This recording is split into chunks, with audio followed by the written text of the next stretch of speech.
All right, so in the last lesson, we looked at how to use HTML lists that were ordered as well as unordered.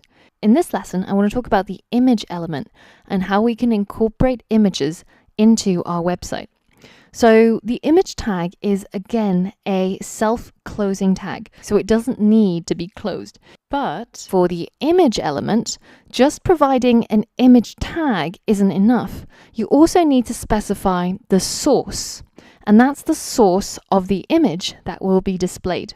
So that can either be a URL, so it can fetch it from the internet, or it can be a local image that's included in the same directory as your website. So we're going to look at both types. But the first thing I'm going to do is I'm going to look for an image of myself online, and let's have a look to see if there's any images that are actually me. Oh, there we go. So I've already found one. So this comes from my Twitter. And you can also probably go to your own Twitter or your Facebook, and you can right-click on the image and simply copy the image address. Now, if I paste it here, you can see the whole URL of where that image is located. And if I hit enter, my browser will fetch that image from that location. So now, if I copy this image address or image source and I add it to my website as a HTML element, so just above my H1, so just above my name here, I want my image to show up. So I'm going to use the image tag, and the source, I'm just going to paste in that URL that I got from earlier on. Now, the next attribute here that comes up automatically is the alt, or the alternative text.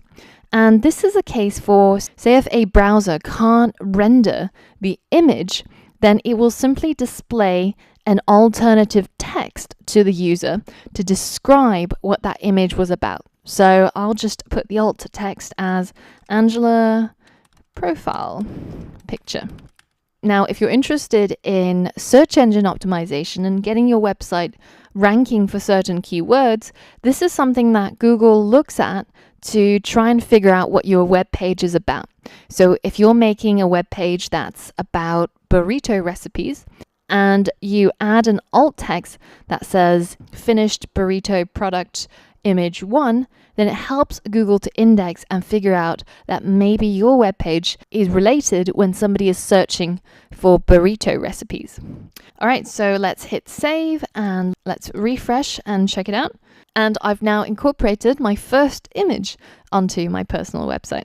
So you can either look around for an image of yourself on Facebook or Twitter or anywhere that would host it.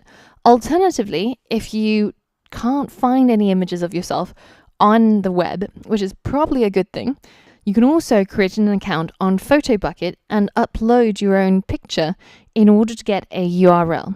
And after you do so, you can simply click on the image and right-click to copy the image address and paste it into your source between the quotation marks. It will work exactly the same. There we go. Angela is now a box of biscuits. Great. Now, when my browser looks through this file to see how it should load it up and display it, when it comes across this image tag, it has to go and ping the servers of Twitter to try and obtain this image. And if it gets permission to download this image, then it will grab that image and display it over here. So currently, my image is hosted on Twitter's servers, and my browser has to download it from there in order to display it inside my web page.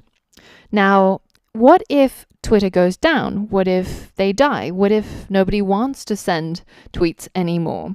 Well, then their server is going to be shut down, and my image will no longer be available for download, and you will instead end up with something that looks a little bit like this. And you might have come across it in the past when you've been loading up websites.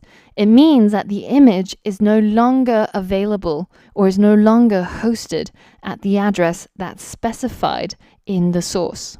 So in order to remove our reliance on Twitter, we can also put an image into our folder HTML personal site and refer to it inside our source. So let's go ahead and do that. Now, if I go onto my desktop inside web development, inside the folder HTML personal site, I can drag and drop or paste an image of me into this folder. And now my index.html and my picture called angela.png is in the same folder, and I can refer to it inside my code. So instead of using a web address as the source of my image, I can simply refer to the file name because they are at the same level. So index.html and angela.png are at the same hierarchical level. They're both inside my site. Now, if I had an images folder and I put my image into there, then I would have to add a path to get there. So it would be something like this. Now, both ways work, and you can do it either way you like. And now, if you hit save and you go to my site, you'll notice this image changed from square, which is what it got from Twitter, to circular, which is what it got from my local file. And there we go.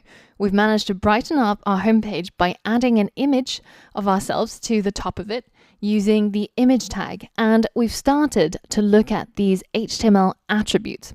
And you can see that every single HTML element in the MDN reference also has a section on attributes.